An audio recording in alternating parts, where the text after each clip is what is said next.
Okay, we're going to pick up and talk about the executive branch bureaucracy. I'm going to slip back a slide or two. These are the numbers of employees working in the federal employees working in the Ohio, Kentucky, Indiana region, and I just did a back of the envelope calculation. If the average salary of these employees, which is roughly what almost 190,000 employees, if their average salary is $40,000 a year, which is not a huge salary, they would be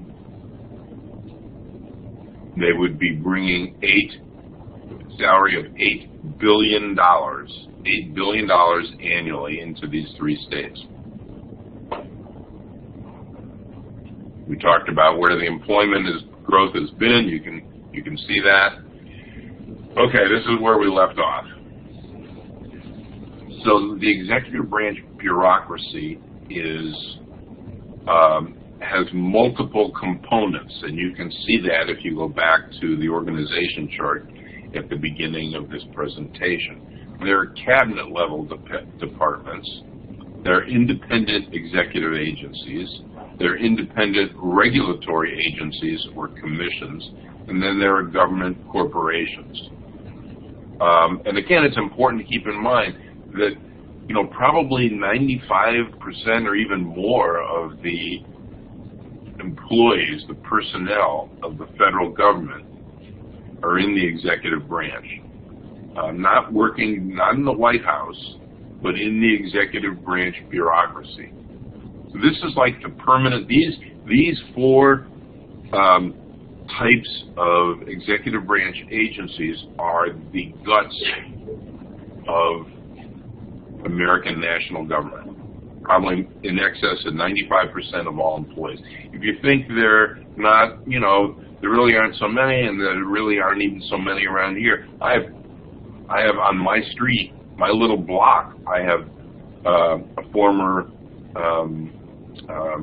Inspector General of the Internal Revenue Service living right next to me, and right across the street is the head of the Cincinnati branch of the FBI. So there are a lot of people in Indiana and Ohio and Kentucky who are working for the federal government. They're your neighbors. So the cabinet departments are the major service organizations of government. They're the line organizations. They're headed by a secretary. That secretary and usually several undersecretaries are appointed by the president and confirmed by the Senate. And you can see that, here. So these rectangular boxes, Department of Agriculture, Commerce, Defense, etc., these are the cabinet level agencies. I might add, I don't know that this is on a slide anywhere, but one of the problems the president has vis-a-vis the cabinet departments is this. Obviously, presidents are interested in cabinet departments and the secretaries that they appoint carry out the president's policy. But if you're Secretary of Defense or you're Secretary of State or you're Secretary of Health and Human Services or Education or what have you, you're a very accomplished, intelligent person in most cases. And so probably you wouldn't have risen to the level of being appointed and confirmed had you not had a fairly outstanding career. And so when you appoint highly competent, skilled people to positions that report to you, you can expect that they're not always going to agree with you. And so the idea that presidents can always control what goes on in the cabinet level or other executive branch agencies, that pushes it too far. Do they want to? Do presidents want to do this? Yes, they do. But but we talked about some of the limits to presidential power before, in earlier classes. And one of them is when you appoint competent people to do a job, they're not going to agree with you 100% of the time. And secondly, while that person can be fired just like he was hired by the president, it's also the case that the people who work in the agencies have been working there for 10, 15, 20, 25 years. They've gone through president after president after president. Presidents can't serve more than 8 generally. So it's kind of, as a college professor, it's kind of a similar kind of thing. The head of a college is a dean. So in my 35 years at one institution that will remain unnamed, I worked for a lot of different deans. I don't know, 6, 8, 10, I don't know how many. When the dean told me to do something, if I didn't feel like doing it, or I disagreed, well, the dean really had very limited, especially once I had tenure, the dean didn't have a lot of power over some, but not enough to make me do something. I didn't want to do it, and I thought it was a bad idea. Same kind of thing. And in fact, I couldn't be fired. These guys, department secretaries, could be. So independent executive agencies are not located in cabinet departments, but they do report directly to the president. Here are some very important examples: the Central Intelligence Agency, the Social Security Administration, the Environmental Protection Agency. So they're important executive branch agencies, but they don't have cabinet-level status. Then there are independent regulatory agencies or commissions. And at the bottom, you can see some examples: the Interstate Commerce Commission, the Federal Reserve System, the Securities and Exchange Commission, the Federal Aviation Administration. There are all kinds of examples. Now, there are 2 things that are important about these type of regulatory agencies. One is another one, by the way, is the Nuclear Regulatory Commission. So one is that these commissions or regulatory agencies tend to have a specific public policy area of responsibility. They don't do everything. They do one policy area, okay? And they develop and create and implement rules and regulations that affect a specific industry or sector of the economy. They're administered by presidential appointees, and by the way, no single president gets to appoint all the members of the boards of the regulatory commissions, but there's a rotating availability of positions to appoint. So some of the issues that these regulatory commissions and agencies face is the issue of deregulation. Should there be fewer regulations or more regulations or different regulations? And these commissioners who govern, who rule in these regulatory agencies may be appointed by the president, confirmed by the Senate, but they can't be removed by the president, any president. And so one of the examples, one of the threats, if you will, to the public interest is what's called agency capture. And we'll talk about that more in a minute. So this notion of agency capture is just something to keep in mind until we get back to it. Then there are government corporations. These are different from the regulatory agencies. They are quasi-business enterprises. They don't make profits. They don't distribute profits. They have a board of directors, but there are no shareholders other than the American people. Things like Amtrak, the U.S. Postal Service, the Federal Deposit Insurance Corporation. The latter, the FDIC, insures your bank deposits up to, I don't know how much it is now. So these government corporations are akin to government-sponsored enterprises. Any comments or questions at this point? So these are some of the differences between government bureaucracies on the left, and similarities I might add, and private bureaucracies, private sector bureaucracies. In the public sector, bureaucracies, yes, are hierarchically organized, but they don't have one leader. Usually they have multiple leaders. And in part, this is a function of the federal system, but not merely that. Congress dictates the funding and staffing levels of government agencies, and of course their purpose in theory is to serve the public good, the public interest, that is the needs of American citizens, unlike a corporation whose ostensible purpose is to serve the interests of the managers and owners of the private company. There are a number of theories of bureaucracy in general and with respect to American national government.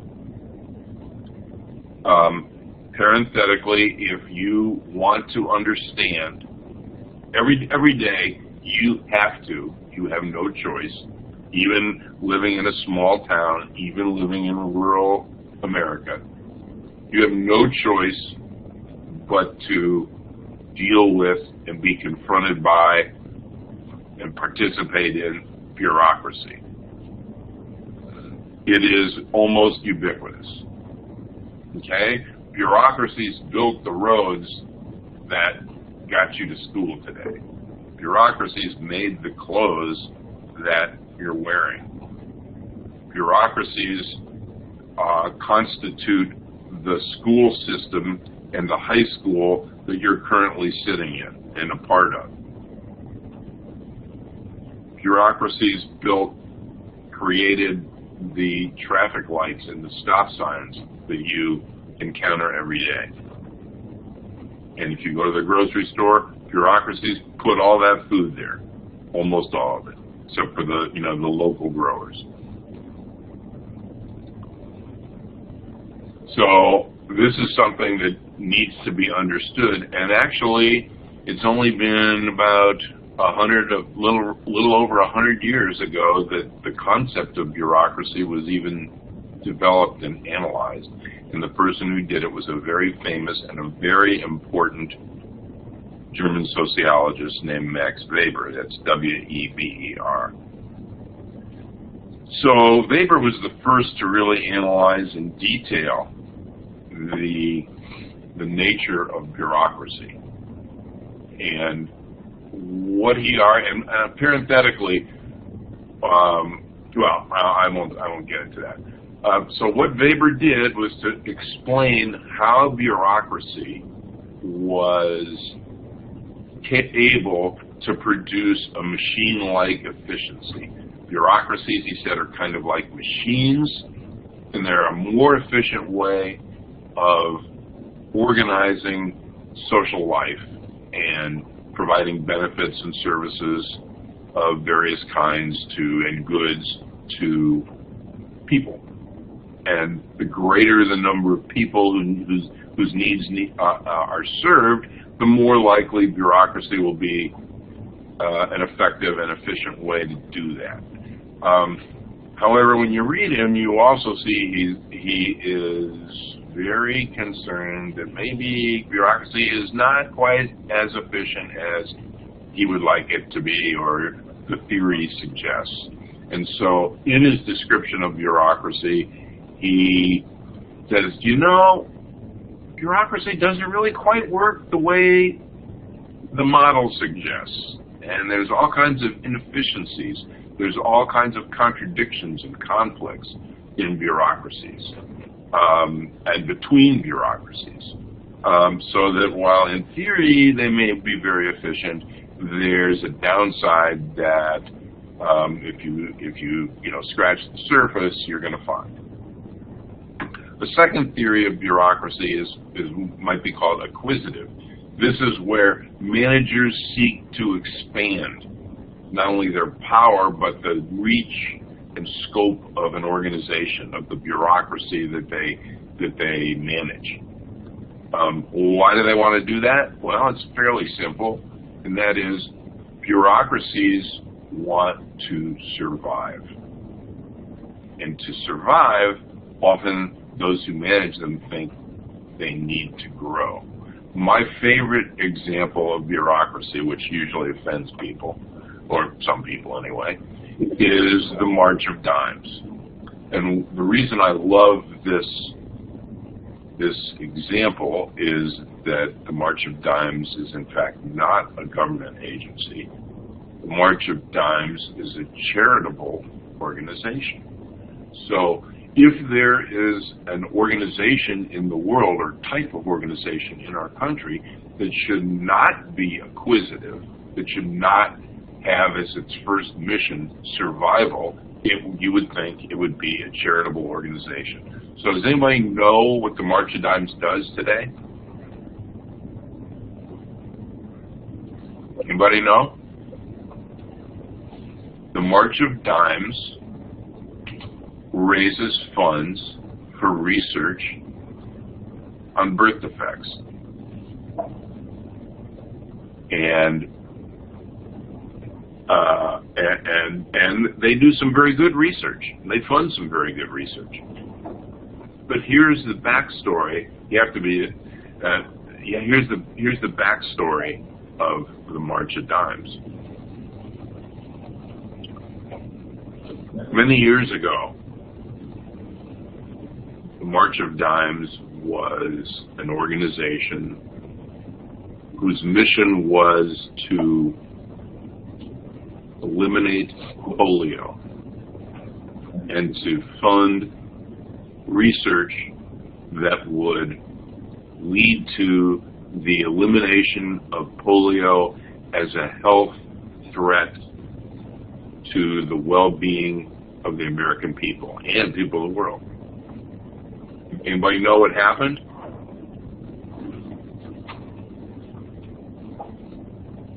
Well, actually, Dr. Jonas Salk in Cincinnati was one of the premier people who developed the polio vaccine. And so one day, maybe 50 or so years ago, 60 or so years ago,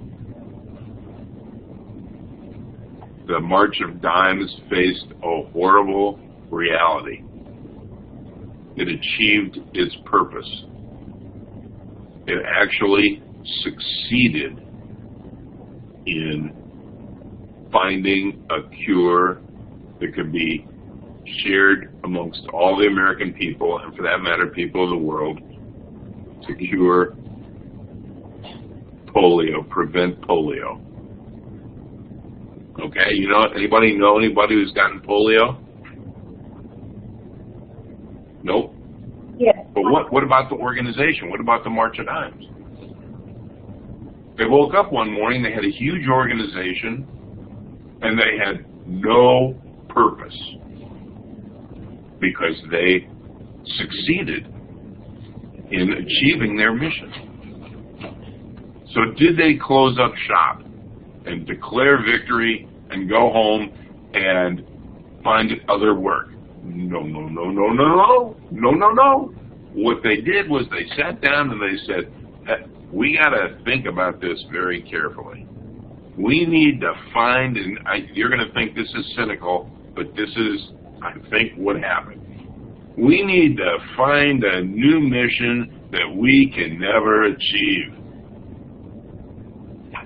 What is the mission that we can never achieve?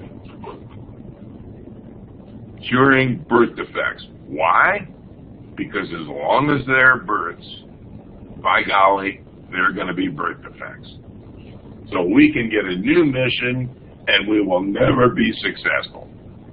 And we will be able to maintain our organization forever.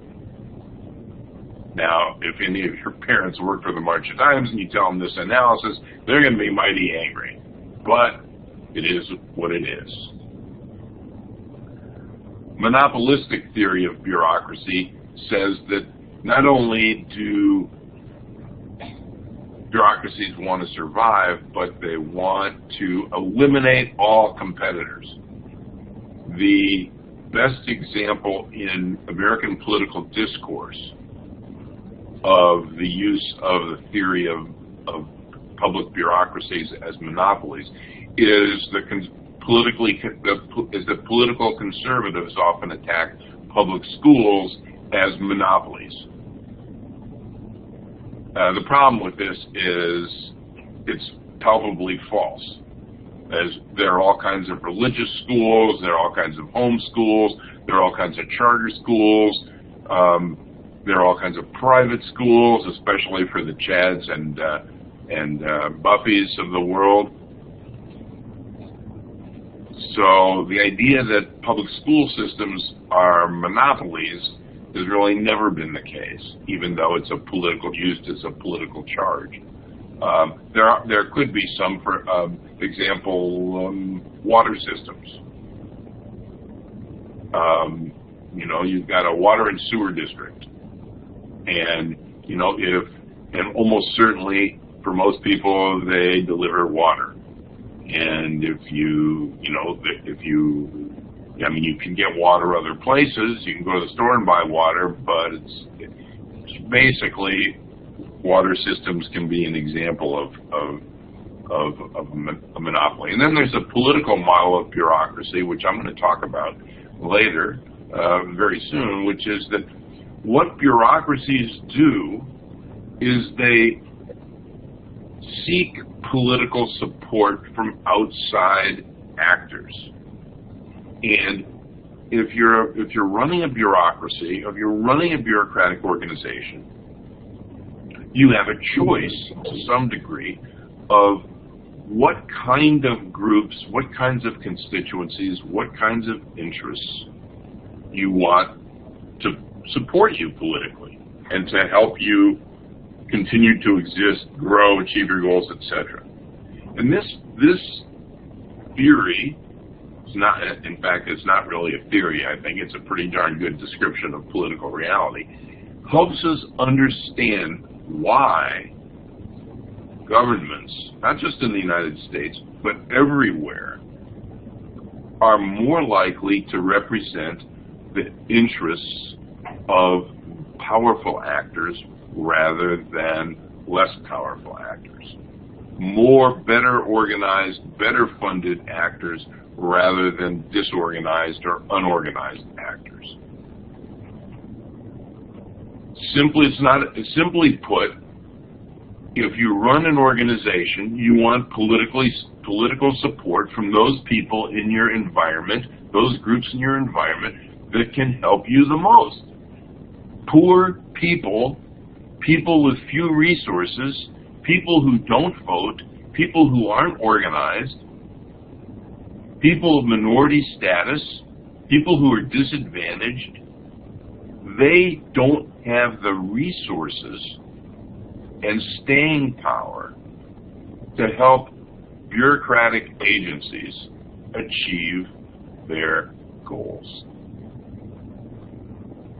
And that is one of the most powerful lines of argument against those who say, two different things. One, people in government are bought and sold by powerful interests. No, it's not that simple. It's not that people are corrupt. It's not that people are being bribed. It's much too simplistic an analysis, and frankly, an analysis that starts from the presumption that other people act in bad faith is, I think, wrong. Very few people, most of the time, deliberately, intentionally seek to act in bad faith. Okay, but this line of argument, this theory of bureaucracy, that it seeks powerful support in the environment, helps us understand why governments, and for that matter, all bureaucratic organizations, almost all bureaucratic organizations, tend to represent the interests of the powerful more than they do the less powerful. So what's bureaucracy? Bureaucracy is a permanent government in the executive branch. It's complex, it's hierarchically arranged, and it has many subdivisions with specialized functions. Bureaucracy means ruled by officialdom, officials in a bureaucratic organization, and it means decision-making by established rules. The common phrase of bureaucracy, especially toward students, is probably this. For that matter, and families really aren't bureaucracies, but you may hear it from them too. If I do this for you, I have to do it for everybody. Anybody ever hear that? Yes, no? Yeah. What does that mean? What that means is you probably heard it in schools. What it means is there are rules and procedures on the books that we're supposed to follow. Bureaucracy is about decision-making that is impersonal, not biased, not identifying with the needs of the individual, but rather it's got rules that allow people who work in the bureaucracy to make decisions in what appear to be fair ways. So some of the advantages of bureaucracy as a way to achieve public purposes is that they're standardized, they value expertise and competence. So, for example, if an educational institution said to me, you're a teacher, you've been teaching for over 40 years, you would be a great physics or chemistry teacher. And I have to say to them, no, I can't teach chemistry. I can't teach physics. I don't know very much about either one. It would, not only am I not qualified, but in fact, an educational organization would look at my credentials and just shake its head and say, no, you are not teaching chemistry. You don't know anything about chemistry. You have no credentials at all. So credentials, expertise are important in bureaucracies, which, by the way, doesn't mean people who do something over and over and over and over again doesn't mean that on paper they may know more than somebody else. It doesn't mean they really do. Accountability and coordination. These are some of the things that bureaucracies bring to government. What do they do? What do these executive branch agencies and commissions do? The commissions and regulatory agencies, they implement laws that are passed by Congress, and in so doing, they are policymakers. They conduct investigations. They make rules that are then applied to the sectors or the companies in those sectors. The rulemaking process itself is a very long, drawn-out process. Rulemaking comes after Congress passes a law. Then that law needs to be implemented, but before it can be implemented, there's a rulemaking process that allows for all kinds of public comment and discussion about what kinds of rules should be made. They also involve, and this is one of the things that regulatory agencies and commissions are unique, in the sense that they not only make regulations, but they also adjudicate. They also kind of have a judicial function. When there's a conflict between various actors with respect, say,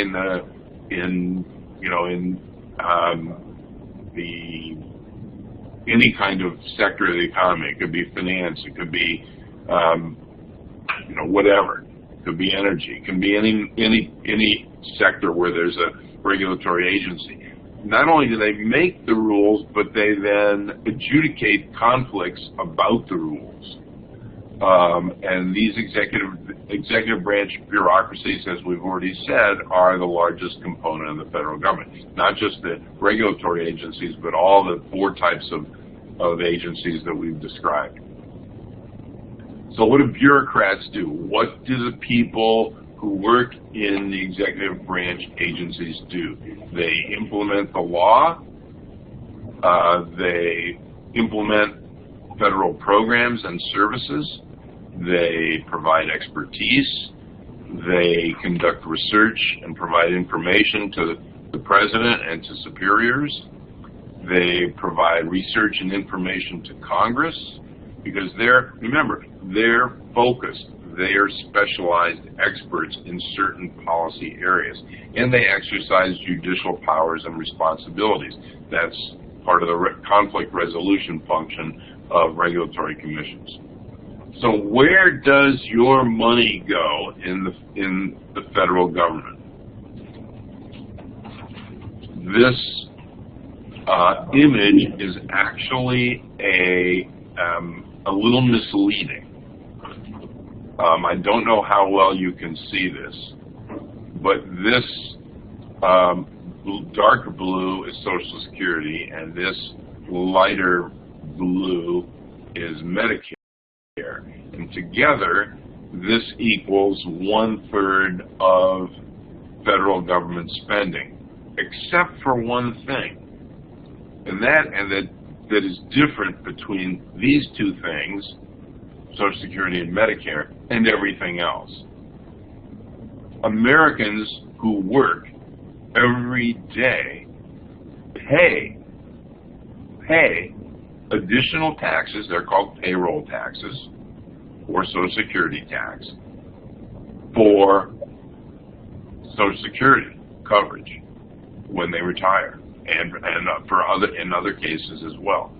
Similarly for Medicare, if you go look at your parents' paycheck or pay stub, you will see that we pay, and not only, by the way, do employees pay for Social Security and Medicare, but certainly for Social Security, their employers pay into that as well. So these 2 blue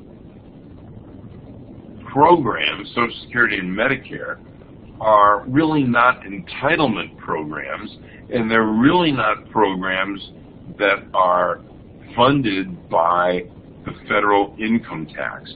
They are separately funded. Okay? All this other stuff, starting from the purple, going all the way to the light blue, this 2/3 of federal spending is paid for almost entirely out of federal income taxes and other kinds of assessments. But this, you and I, and your parents, and all the people who are working and the businesses who employ them pay into Social Security and Medicare. They're really separately funded. And once you start getting Medicare, say like I do, because I'm over 65, I have to pay. Not only did I pay for Medicare while I was an employee, even though I wasn't getting it, but I have to pay $105 a month. Those who make a lot of money have to pay more to fund Medicare. So, and that has nothing to do with income taxes. So, what this image does really is if you eliminate these, which really should be eliminated because they're self-funded, then you get a better sense of the proportion. Now, military defense becomes 20% of this, not 20%, but as a portion of 2/3, it becomes closer to maybe 35% or even 40%. So it's important to note that this is where the money goes.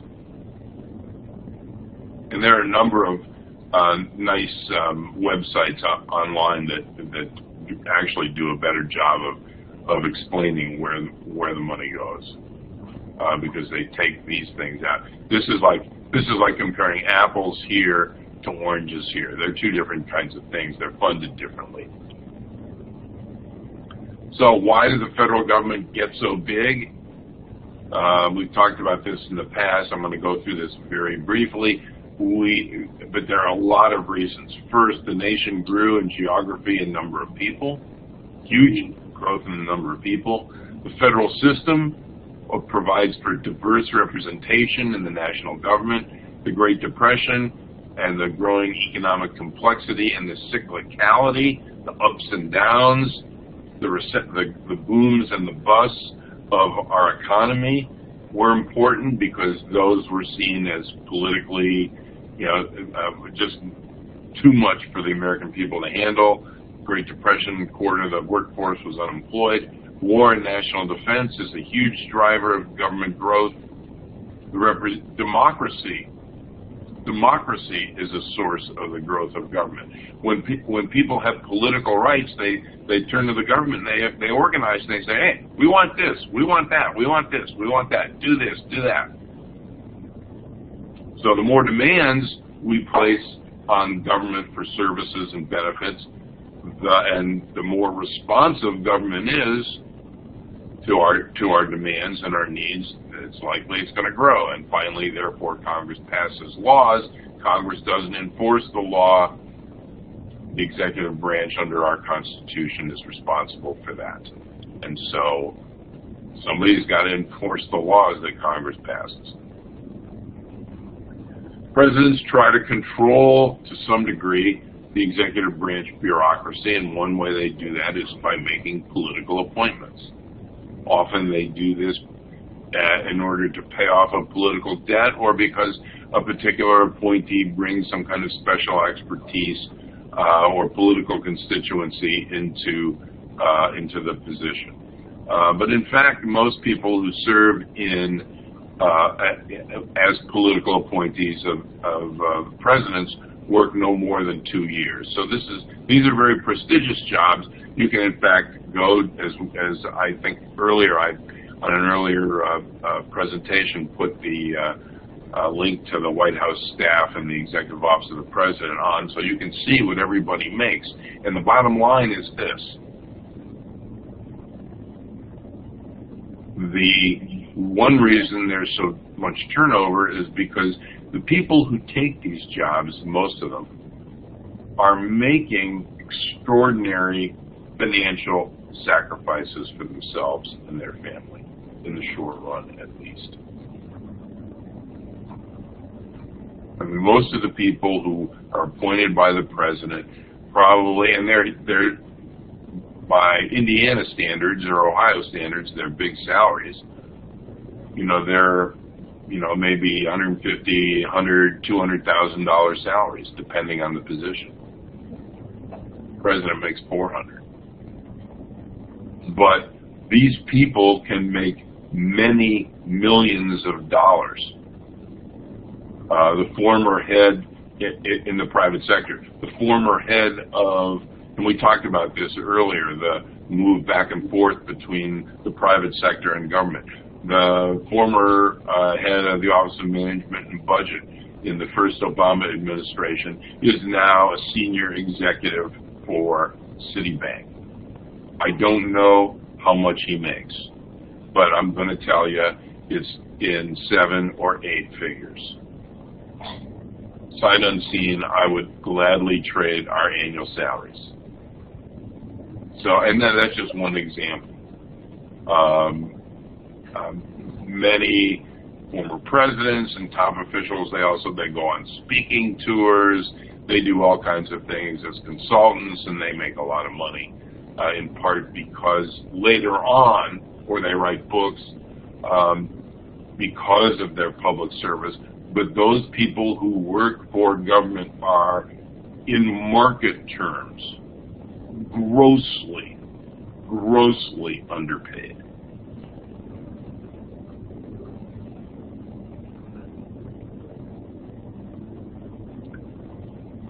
How do we staff government? I'm going to cut to the chase here and just talk about, there are basically 2 approaches. and both have history in American American government. One is patronage, and the other is formal qualifications and tests. What's patronage? You know, we have elections, and the result of elections is some candidates win and others don't. And candidates who win always, of course, have, like those who don't, have political supporters. And they have people who are funding them. And they have people who are managing their campaigns. And they have expert policy advisors and so forth. And they have family members and friends. One way to staff a bureaucracy is to appoint your supporters. One way is to appoint to government office those people who you have faith in, who you trust, who have supported you, who are going to carry out your policies. The most real and excessive example of patronage I can think of is in local government. I had a colleague who was asked to consult by a small town, and the town was experiencing some modest reduction in population that would negatively affect the town and the town government. And so they said, well, do a study and tell us how we can save some money. Well, one of the things my colleague found was that this small town of 5,000 or so had 61 members of people who were full-time firefighters. 61 in a town of 5,000. 56 of the firefighters were relatives of the members of city council. That, my friends, is patronage with a capital P. The second way we staff government, and this is the way, you know, like 99% of the federal government is staffed, is through formal qualifications and tests, civil service exams. And there are tests to determine how competent, how qualified an individual is for a particular position. And because of some of the excesses of patronage over the early part of our history, in the latter part of the 19th century, we began to develop civil service reforms as a way to staff government bodies. We're out of time, and I will pick up on slide what I guess is 22 for next time. So we'll see you Thursday morning.